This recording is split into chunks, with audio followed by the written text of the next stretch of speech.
that the foreign exchange market is when we refer to currencies and their flexible exchange rates. And one thing that's a really important big idea is that a currency's value in a flexible exchange rate system is always determined by its supply and demand in relation to another currency.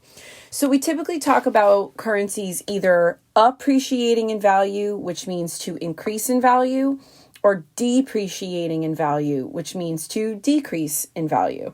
So think about the word appreciate, it's a positive thing. If someone said to you, I appreciate you, it means that they are valuing you. So when a currency appreciates, it goes up in value. So typically when we look at exchange rates, we use two supply and demand graphs. And, it depends on the question, but ultimately you're going to be drawing a supply and demand graph for one of the currencies. But again, we typically could show what's happening to both currencies by using two graphs in one set. So what I'm going to do is just give you a little example. The cool thing about foreign exchange market is that it's a supply and demand graph. So all the rules that you know about labeling and shifting the lines, you're just going to reuse those rules and assign them to this. The only things that are different are some of the labels that we need to customize to this particular topic. So I have two supply and demand graphs here, and I want you to take a minute, and you can pause the video in a moment and just draw two supply and demand graphs side by side. And you want to just make them generic like you see here. So now let's do a scenario where we're going to do the United States dollar in relation to the Mexican peso. Okay, so you'll notice that in order for me to explain what the value is of the US dollar, I have to put it in terms of another currency. So let's look at a country that's right next door to us where our currencies could be moving across country lines pretty quickly and easily. When you're doing the graph, you are going to do the graph for the US dollar. Let me zoom in. And over here on the y-axis, you're going to label whatever this graph is for, the US dollar, will go in the denominator of the y-axis label. The other currency that you're comparing to the US dollar will go in the numerator. Over here with supply, I'm going to write USD for US dollar. You certainly could do the symbol, the dollar symbol, but because other countries use their version of the dollar, I'm going to put US dollar in there. If I was to do the graph for the Mexican peso, remember that whatever the currency is that's the subject of the graph, that is going to go in the denominator. And then the US dollar would go in the numerator. I'm going to put a lowercase p for peso as the subscript to all of those other labels. I use ER for exchange rate and QE as the equilibrium quantity. So you'll notice that that's there on both of them. So now we're set up to do a little work with this.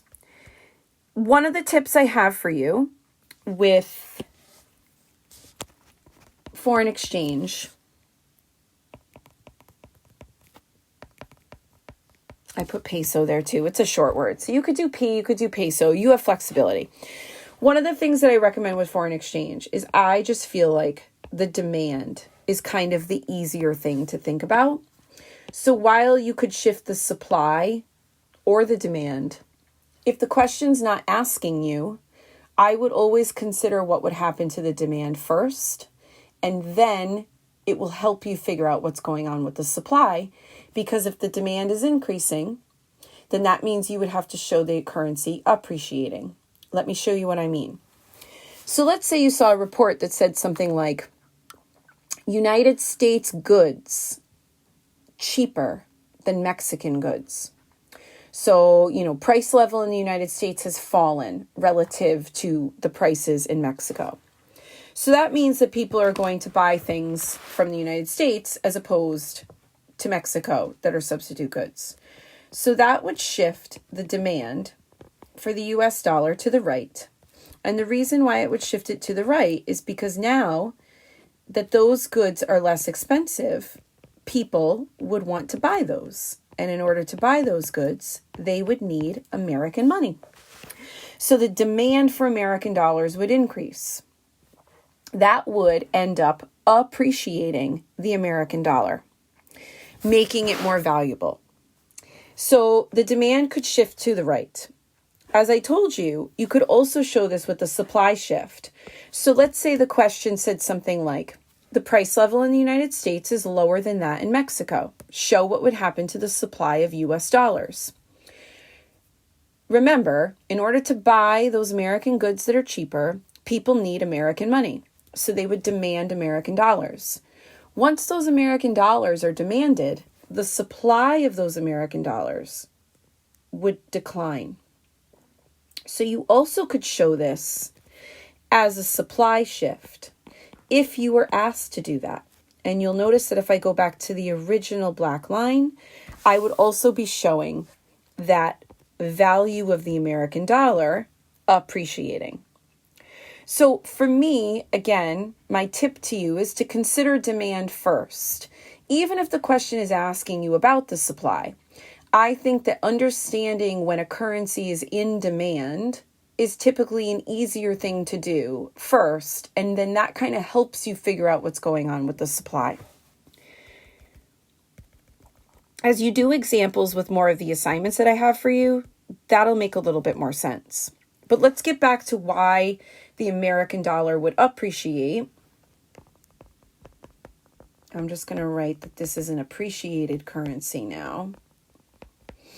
And for it to appreciate or increase in value, that means that the Mexican peso would have to be depreciating or going down in value. Okay?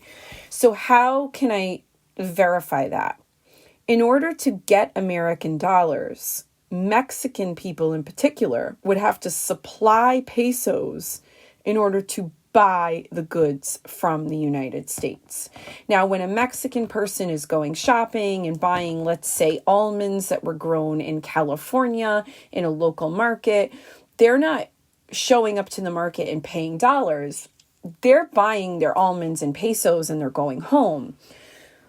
The person who's importing the almonds is probably paying the American farmer in dollars, or the American farmer is going to take the pesos that they're paid in and then convert those into dollars.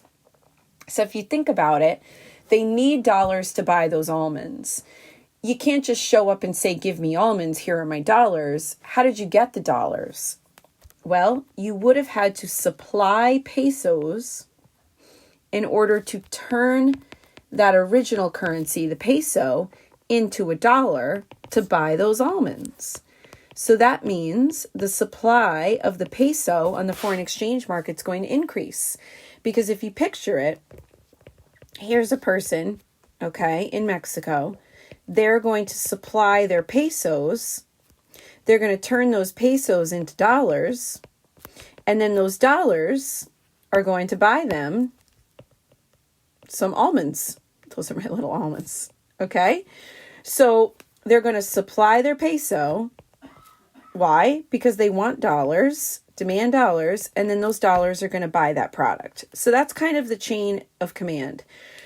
So again, in order for one currency to appreciate over here on the left, you need the other currency to depreciate. And we just proved that by showing this one scenario of goods are less expensive in the United States. So therefore, people are going to buy those. In order to buy those goods, they need to demand the currency from that nation.